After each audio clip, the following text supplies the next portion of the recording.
2017 mulai mereka mengatakan ini repot karena terlalu banyak kwitansi masyarakat merah, hijau, kuning, biru. Maka mereka bilang sekarang berikan kami monopoli untuk mencetak alat tukar ini. Itu pertama kali munculnya apa yang disebut sebagai bank sentral. Maka diberikanlah monopoli oleh para raja. Lalu raja bilang, apa imbalannya buat saya? Imbalannya buat para raja adalah you butuh uang berapapun saya kasih dalam bentuk hutang, tapi ada bunganya. Nah itu jadi munculnya bank sentral itu bersamaan dengan munculnya apa yang disebut sebagai public debt, hutang publik. Sehingga kita sekarang ini setiap bayi yang lahir di Indonesia ini membawa hutang sebanyak 8 juta rupiah pada para bankir. Oke. Nah, dan bank-bank sentral ini perusahaan swasta. Semua bank sentral adalah perusahaan swasta, dimiliki oleh segelintir orang. Ya. Nah, kita ambil satu contoh. Pada posisi monopolistik, maka bankir-bankir ini bisa berbuat apapun dengan sihirnya. Ini sihir sudah mulai masuk. Jadi ini kita lihat dolar pada tahun 22. Di situ tertulis $10 in gold coin payable to the bearer on demand. Maknanya tadi bahwa kertas itu adalah kwitansi yang kalau orang pemilik hartanya datang mengembalikan kwitansi itu, dia ambil emasnya. Payable to the bearer on demand. Ya.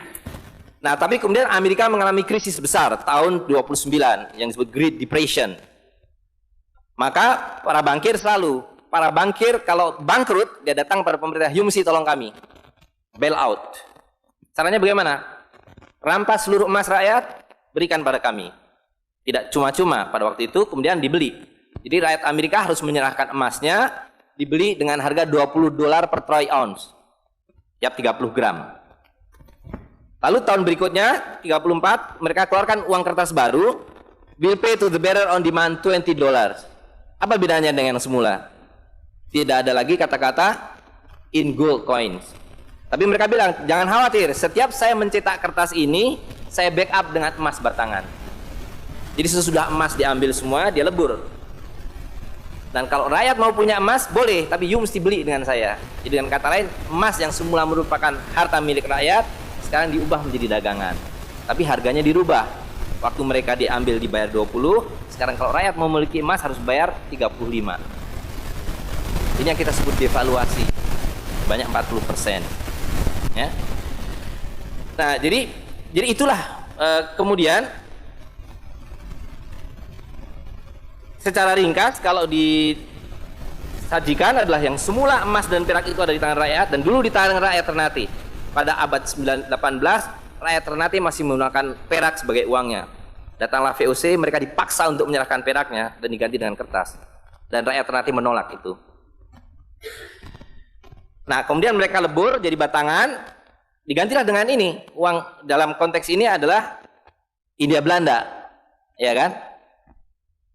Tapi mulai tahun 70-an sudah tidak ada lagi yang namanya emas di belakang kertas itu. Ketika Jepang masuk, diganti dengan uang Jepang, menjadi republik, diganti dengan uang republik. Tapi uang kertas ini pun sekarang cuma 10% paling banyak. Sebagian besar uang itu adalah byte computer. Jadi tidak lagi berupa kertas seperti ini, ya kan? Nah, akibatnya adalah seperti yang tadi disampaikan, kita hidup sepenuhnya di bawah ilmu sihir. Jadi pahlawan Ternate, Halmahera, Kapten Patimura, diambil gambarnya, ditempel di sendal kertas, dikasih angka nolnya 3. Mereka bilang ini 1.000 rupiah, ya kan? Tapi makin lama di dalam isi riba 1.000 rupiah yang dulu bisa dipakai untuk membeli 50 kg emas pada tahun 46, ketika pertama kali diberikan rupiah, hari ini diberikan tukang parkir pun tidak mau. Maka mereka ganti gambarnya dengan Soekarno-Hatta, nolnya ditambah 2 menjadi 100.000.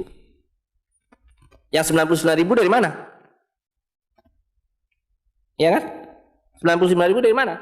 Dan kalau ini kita belah 2, dibelah 4, mau saya kasih 4 mahasiswa.